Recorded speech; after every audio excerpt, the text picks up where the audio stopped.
The screeching of brakes cut through the rain like a knife through silence. Julian's hands gripped the steering wheel so hard his knuckles turned white. The wipers couldn't keep up with the downpour, and through the blur of water and headlights, he saw her, a woman stepping off the curb, umbrella tilted against the wind. He slammed his foot on the brake, but the road was slick, the tires unresponsive. The sickening thud that followed would haunt him for the rest of his life. He stumbled out of the car, rain soaking through his suit within seconds. She lay motionless on the wet pavement, her umbrella spinning away in the wind. Blood mixed with rainwater, spreading in thin rivulets toward the gutter. Julian dropped to his knees beside her, his breath coming in ragged gasps. "No, no, no," he whispered, his hands hovering over her, afraid to touch, afraid to know. "Please, God, no." Her eyes fluttered open for just a moment, unfocused and confused, before closing again. The sound of sirens wailed in the distance, growing louder, closer. Julian looked around the empty street, panic clawing at his chest. He could run. He could leave. No one had seen him. But his feet wouldn't move. Instead, he stayed there, kneeling in the rain beside the woman whose life he'd just shattered. If you want to see how guilt can destroy a man and whether redemption is even possible, stay with me. And if you're new here, hit that subscribe button because stories like this don't come easy, and I pour my heart into every single one. At Riverholt General Hospital, the fluorescent lights felt too bright, too sterile. Julian sat in the waiting room, his wet clothes clinging to him, his mind replaying the moment over and over. A doctor finally approached, clipboard in hand, exhaustion etched into the lines of his face. "Are you family?" the doctor asked. Julian opened his mouth, then closed it. "I'm the one who called the ambulance. I was there when it happened." The doctor studied him for a moment, then nodded. "She's stable, but she suffered significant head trauma. We've induced a medical coma to reduce brain swelling. The next 48 hours are critical." Will she be okay?" "Too early to say. She's young and strong, but traumatic brain injuries are unpredictable. There may be memory loss, cognitive impairment. We won't know until she wakes up." Julian felt the floor shift beneath him. Memory loss. He could see the headlines already. Tech billionaire kills aspiring artist in hit and run. His company's stock would plummet. Investors would flee. Everything he'd built would crumble. But worse than all of that was the image of her lying on that wet pavement, her life bleeding out because he'd been too angry, too reckless, too focused on his own problems to pay attention to the road. He made a decision that night, standing in that sterile hospital hallway. He would make sure she got the best care money could buy. He would fix this. And he would never, ever tell anyone it was his fault.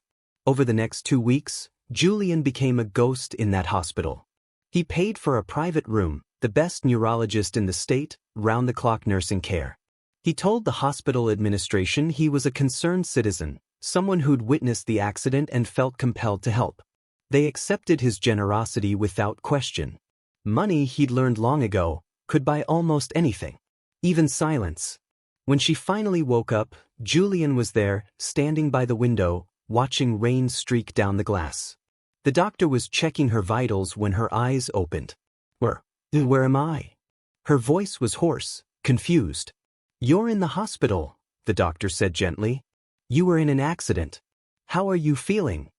She blinked slowly, her gaze moving around the room until it landed on Julian.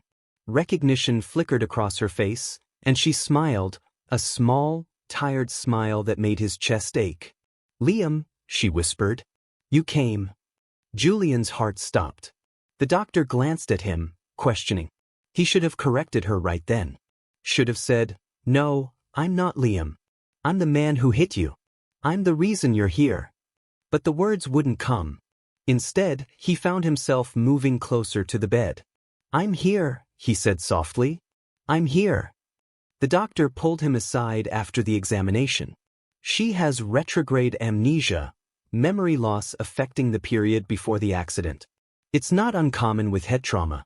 The memories may return gradually, or they may not return at all. The brain is remarkably adaptive, but it's also fragile." "Who's Liam?" Julian asked, though he wasn't sure he wanted to know. I have no idea. You'll need to be patient with her. Don't push too hard. Let the memories come naturally. Julian nodded, a plan already forming in his mind. He would be there for her recovery. He would help her heal. And when she was strong enough, when the time was right, he would tell her the truth. He promised himself that. But as the days turned into weeks, and she continued to call him Liam, continued to look at him with trust and gratitude, the promise became harder and harder to keep. Her name was Elara Wynne. He learned that from the hospital records. 29 years old, no family listed, emergency contact listed as Tessa Hale. She was a mural artist, known in Riverholt's art community for her vibrant street paintings that transformed gray walls into bursts of color and emotion. The accident had happened on her way home from finishing a commission, a massive piece on the side of the downtown library depicting the city's history through abstract shapes and vivid imagery. When Tessa finally arrived at the hospital, she was a whirlwind of emotion, tears, anger, fear all rolled into one. She burst into Elara's room and froze when she saw Julian sitting beside the bed. "Who the hell are you?" Tessa demanded. Elara reached out weakly from the bed. "Tess, it's okay. This is Liam. He's been taking care of me." Tessa's eyes narrowed. "Liam?" "Elara, Liam died 3 years ago. You don't remember?" The confusion on Elara's face was heartbreaking. "No, that's not. He's right here." Julian stood, hands raised in a gesture of peace. "Can we talk outside?" In the hallway, Tessa rounded on him. "I don't know what kind of game you're playing, but Liam was her fiancé. He died in a car accident 3 years ago. She spent a year in therapy getting over it. So who are you really?" "My name is Julian Ward. I was there the night of her accident. I called the ambulance. I've been helping with her medical expenses." "Why?" Tessa's voice was sharp with suspicion. "Because..." Julian swallowed hard. "Because no one should have to go through something like that alone." Tessa studied him for a long moment. "She thinks you're him. Her dead fiancé." "I know. And you're just going along with it?" "The doctors said not to push her. That the memories need to come back naturally. I'm not trying to deceive her. I just want to help. Right? And it has nothing to do with guilt." Tessa's words hit like a physical blow. "I saw your car in the parking lot, Julian Ward. Black sedan, front bumper damaged. I'm not stupid." Julian felt the blood drain from his face. Did you hit her?" The silence stretched between them, heavy and damning. "Oh my God," Tessa breathed. "You did. You hit her and now you're pretending to be her dead fiancé?" "It's not like that. I'm not pretending to be anyone. She called me Liam. I didn't correct her. You need to tell her the truth. She's not strong enough yet. Or you're not brave enough." Tessa's voice was cold. "I should call the police right now." "Please," Julian said, and the desperation in his voice surprised even him. "Let me help her get better first. Then I'll tell her everything. I swear." Tessa looked through the window at Elara, who had fallen back asleep, her face peaceful despite the bandages and tubes. "1 month," she said finally. "You have 1 month to come clean. If you don't, I will." Julian nodded, relief and dread warring inside him. 1 month. He could work with that. The weeks that followed were the strangest of Julian's life. He'd spent 15 years building a tech empire, negotiating million-dollar deals, managing hundreds of employees. None of it had prepared him for sitting beside Elara's hospital bed, reading to her from art books, listening to her talk about paintings she couldn't quite remember creating. "Tell me about us," she said one afternoon, her voice still weak but growing stronger each day. "How did we meet?" Julian froze, the book in his hands forgotten. "Elara, I don't think..." "Please," she interrupted. "I need to remember something. Anything. My whole life feels like a blank canvas, and you're the only color in it." He closed his eyes, hating himself. "We met at a coffee shop. You were sketching on a napkin, and I couldn't stop watching your hands move. When you looked up and caught me staring, you smiled and said, 'Art is meant to be seen, not hidden.'" The story came easily, pulled from some deep well of longing he hadn't known existed. It wasn't true, but it felt true. And the way her eyes lit up made the lie almost worth it. That sounds like something I'd say, she murmured, smiling. What else? We talked for hours. You told me about your dreams of painting murals across the city, of bringing beauty to forgotten spaces. I told you about my work, though you found it boring. Tech stuff usually is, she teased, and he laughed despite himself. You made me promise that no matter how successful I became, I'd never forget to see the world through an artist's eyes. You said people like me get so focused on building empires that we forget to actually live. Elara reached for his hand, her grip weak but warm. I was right, wasn't I? You needed me. Julian looked down at their joined hands and felt something crack open in his chest. Yeah, he whispered. I did. When she was finally discharged from the hospital 6 weeks after the accident, Julian had already arranged everything. A ground-floor apartment with accessible features, a private nurse for the first month, physical therapy sessions 3 times a week. He'd even contacted local art suppliers to stock her apartment with materials, canvases, brushes, paints in every color imaginable. Tessa helped with the move, her disapproval radiating from her like heat. She cornered him in the kitchen while Elara was resting. Your month is up, she said flatly. I know. I just need a little more time. No. You need to tell her. Today. She's barely out of the hospital. She's still recovering. And every day you wait, you're lying to her. Do you even understand how messed up this is? She thinks you're the man she loved and lost. She's grieving and healing and falling for you all at the same time, and it's all based on a lie. I care about her, Julian said, and was surprised to find it was true. That's the problem, Tessa shot back. You don't get to care about her. Not like this. Not when you're the reason she almost died. But Julian didn't tell her that day. Or the next. Instead, he told himself he was waiting for the right moment, waiting for her to be strong enough. The truth was he was terrified. Terrified of losing the one real thing he'd felt in years. Terrified of seeing the light in her eyes die when she learned who he really was. He started seeing Dr. Rowan at Tessa's insistence. The therapist was a middle-aged woman with kind eyes and an unsettling ability to see through his carefully constructed defenses. You're using her recovery as penance, Dr. Rowan said during their 3rd session. But penance without honesty is just another form of selfishness. I'm helping her, Julian protested. You're helping yourself feel better about what you did. There's a difference. So I should just tell her? Drop this bomb on her while she's still struggling to remember basic things about her life. When do you think would be a good time to tell someone you destroyed their life? The question hung in the air between them. There is no good time, Julian said finally. Exactly. Which is why you should do it now, while the foundation of your relationship is still being built. Every day you wait, you're building on sand. But Julian didn't listen. Instead, he kept visiting Elara, kept playing the role of supportive friend, kept falling deeper into something that felt like love but tasted like ash. 3 months after the accident, Elara painted her first new piece. Julian arrived at her apartment to find her standing in front of an easel, her hands covered in paint, tears streaming down her face. I remembered something, she said, not turning around. I was painting on the library wall. It was raining. I remember thinking I should go home, but I wanted to finish this one section. The yellow part, it represented hope. I remember the exact shade I mixed. Julian's chest tightened. That's good. That's really good.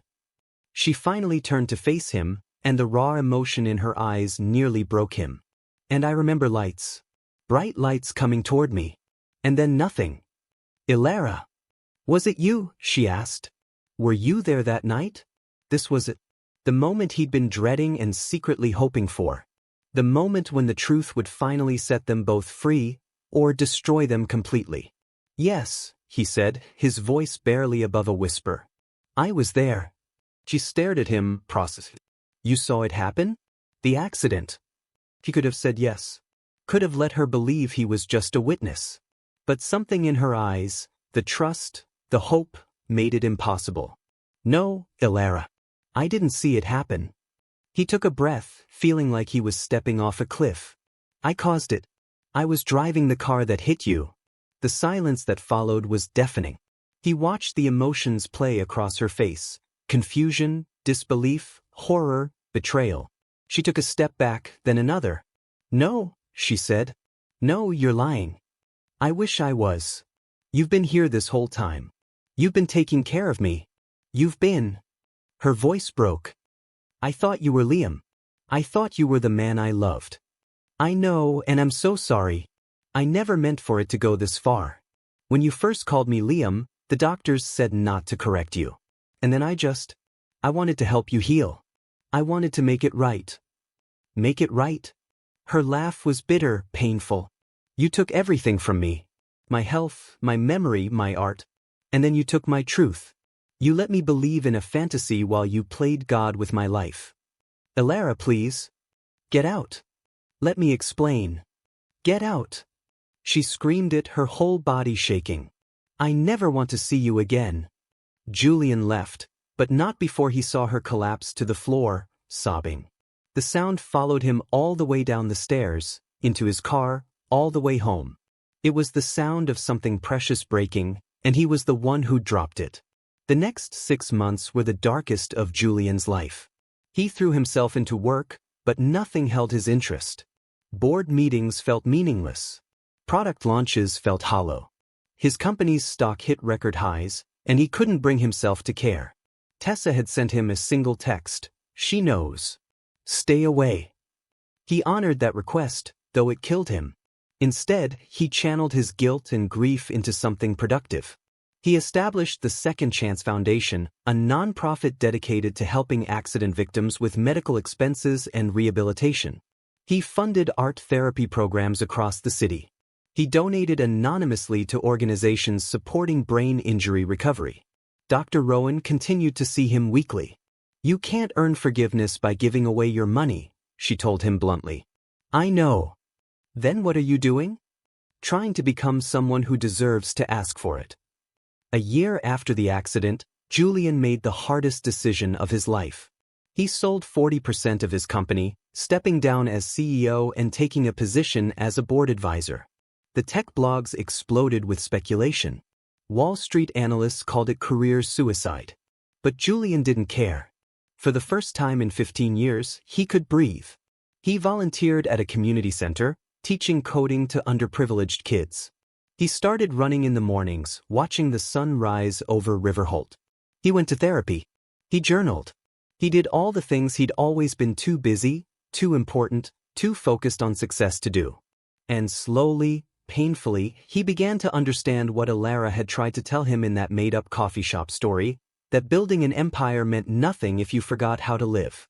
18 months after the accident, Julian saw a poster in a coffee shop window. Second Light Studio, Art Therapy Exhibition. The photo showed Elara, smiling, surrounded by paintings. His heart lurched. She looked healthy, vibrant, alive. More than that, she looked happy. He shouldn't go. He knew that. But when the night of the exhibition arrived, he found himself standing outside the gallery, rain falling softly around him. Through the window, he could see her moving through the crowd, laughing with visitors, gesturing at the paintings that lined the walls. He was about to leave when Tessa appeared beside him, umbrella in hand. "You're not going in?" she asked. "I shouldn't. I just wanted to see that she was okay." Tessa studied him for a moment. "She is okay. Better than okay, actually. The accident and everything after, it broke her. But she rebuilt herself into something stronger." "I'm glad." "Are you?" Tessa's voice was softer now. "Because you look like you're carrying the weight of the world." "I deserve to carry it." "Maybe. But she doesn't deserve to see you torturing yourself outside her exhibition like some tragic figure." Tessa paused. "She knows you're funding Second Light Studio. The anonymous donor who made it possible." Julian's eyes widened. "How?" "She's not stupid, Julian. And neither am I. She knows it's you. She knows about the foundation, the therapy programs, all of it." "Does she hate me?" "She did. For a long time. But hate requires energy, and she needed all of hers to heal. Now." Tessa shrugged. "I think she's just tired of being angry. I don't expect her to forgive me. But Because forgiveness isn't something you can earn or expect. It's a gift. And whether she gives it to you or not, you have to find a way to live with what you did. Julian nodded, throat tight. Thank you. For being there for her. Don't thank me. Just, if you're going to keep showing up in her life, even from a distance, make sure you're doing it for the right reasons. He watched Tessa disappear back into the gallery, and he was about to walk away when he saw movement in the window. Elara stood there, looking directly at him. Their eyes met, and for a moment, time stopped. She didn't smile, but she didn't look away either. She just watched him, rain streaking the glass between them like tears. Then she did something that broke him. She raised her hand in a small wave. Not an invitation, not forgiveness. Just acknowledgement. I see you. I know you're there. Julian raised his hand in return, feeling something loosen in his chest. Maybe this was all they would ever have, two broken people acknowledging each other's existence across a rain-streaked window. Maybe that was enough. He turned and walked away into the rain, and for the first time in 18 months, he felt something that wasn't quite peace but was close enough. Behind him, the exhibition glowed warm and bright, full of art and life and hope. And somewhere in that warmth, Elara was painting her way forward, one brushstroke at a time. 2 months later, Julian received an invitation in the mail. It was simple, elegant, cream cardstock with embossed lettering. You are invited to the opening of the Forgiven by Rain collection. A retrospective on healing, memory, and second chances. He almost didn't go. Almost convinced himself it would be too painful, too presumptuous. But Dr. Rowan had other ideas. What's the worst that could happen? She asked during their session. She tells me to leave. And if she does, you leave. But Julian, she sent you that invitation for a reason. Maybe she wants closure. Maybe she wants to show you who she's become without your shadow hanging over her. Either way, don't you think you owe it to both of you to show up? So he went, arriving early to avoid the crowd. The gallery was different this time, quieter, more intimate. And the paintings, they took his breath away. They were all about rain. Rain falling on empty streets. Rain washing blood from pavement. Rain bringing life to parched ground. Rain as destruction and renewal, ending and beginning. The centerpiece was massive, a painting of two figures standing under separate umbrellas, their shadows reaching toward each other but never quite touching. It's called The Distance Between Almost, a voice said behind him. He turned to find Elara standing there, wearing a simple black dress, her hair shorter than he remembered. She looked older, not in years but in wisdom, like someone who'd walked through fire and come out tempered steel. It's beautiful, Julian said, because it was all he could manage. It's honest, she corrected. Beauty is subjective. But truth just is. They stood there in awkward silence until Julian couldn't take it anymore. Why did you invite me? Elara moved to stand beside him, both of them looking at the painting instead of each other. Because for 18 months, I've been painting you into every piece I create. Your guilt, your absence, your redemption. I've been carrying you around in my art, and I needed to see if the real you matched the version I'd created in my head. And does he? She finally looked at him, really looked at him, and he felt exposed in a way that had nothing to do with vulnerability and everything to do with being seen. No. The real you looks tired. Older. Humbler. The version in my head was still the arrogant billionaire who thought he could buy his way out of consequences. I'm sorry, he said, and the words felt inadequate but necessary. I'm sorry for hitting you. I'm sorry for lying. I'm sorry for making your recovery about my guilt instead of about your healing. I'm sorry for every single choice I made that hurt you. I know you are, she said quietly. I've known for a while. Does it matter? My being sorry? Elara considered this, tilting her head slightly. It matters that you mean it. It matters that you did something with it. The foundation, the programs, the way you've rebuilt your life. None of that erases what happened, but it shows me you understand the weight of it. I'll carry that weight forever. I know. But Julian, I need you to understand something. She turned to face him fully now. You don't get to carry it for me. What happened to me, what I lost, what I had to rebuild, that's mine. Not yours to fix or atone for. Mine to process and integrate and move forward from. He felt tears prick his eyes. I don't know how to let go of the guilt. That's between you and yourself. All I can tell you is this: I've forgiven you. She said it simply, without fanfare, like she was commenting on the weather. But the words hit him with the force of a tidal wave. How? He whispered. After everything, how? Because holding on to anger was like drinking poison and expecting you to die. Because forgiveness isn't about you deserving it. It's about me deserving peace. And because, she paused, choosing her words carefully, somewhere in all that darkness and deception, you helped me find my way back to painting. You reminded me that art isn't just about beauty, it's about truth, even when truth is ugly and complicated and painful. Julian wiped his eyes, not caring who saw. You're extraordinary. You know that. I'm human. I broke, and I healed, and I'm still healing. That's not extraordinary. That's just what we do when the alternative is staying broken. They stood together in front of the painting, watching their separate shadows on the gallery floor. Not touching but close. Close enough. Can I ask you something? Julian said after a while. Sure. That day at the previous exhibition, when you waved at me through the window, why? Elara smiled, a real smile that reached her eyes. Because I saw you standing there in the rain, looking lost. And I remembered that we're all just people trying to find our way home. Even the ones who hurt us. Before Julian could respond, other guests began arriving for the opening. Elara excused herself to greet them, but before she left, she touched his arm briefly. Thank you for coming, she said. And thank you for the work you're doing with the foundation. Tessa told me about the kids you're teaching to code, the families you're helping. That's good work, Julian. Keep doing it. I will. Not because of me, she added firmly. Because it's right.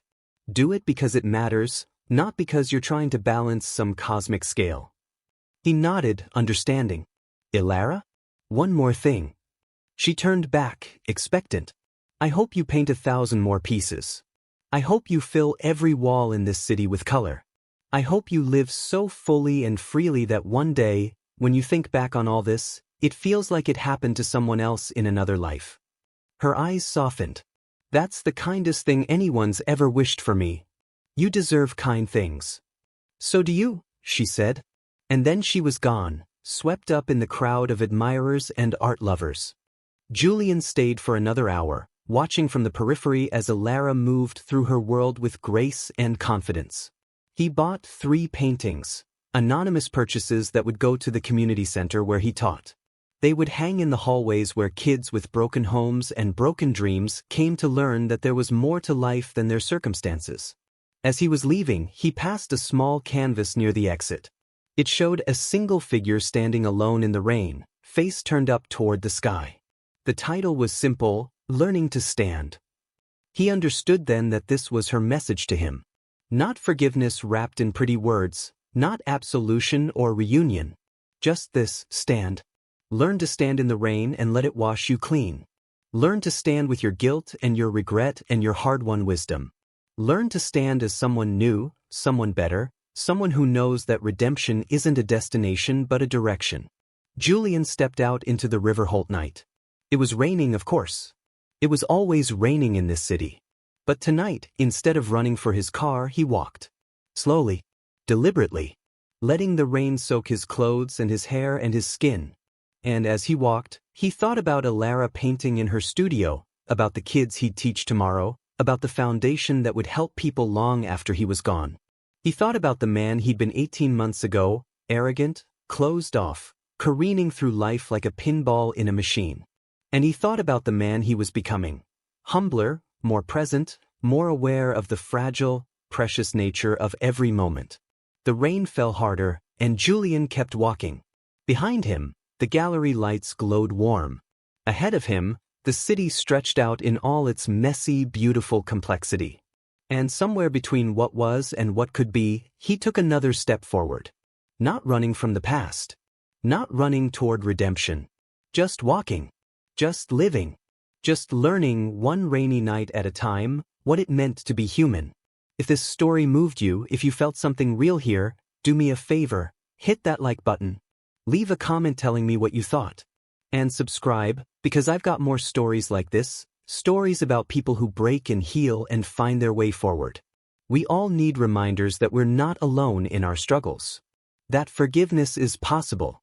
That even on the rainiest nights, there's light waiting somewhere down the road. Thanks for being here with me tonight.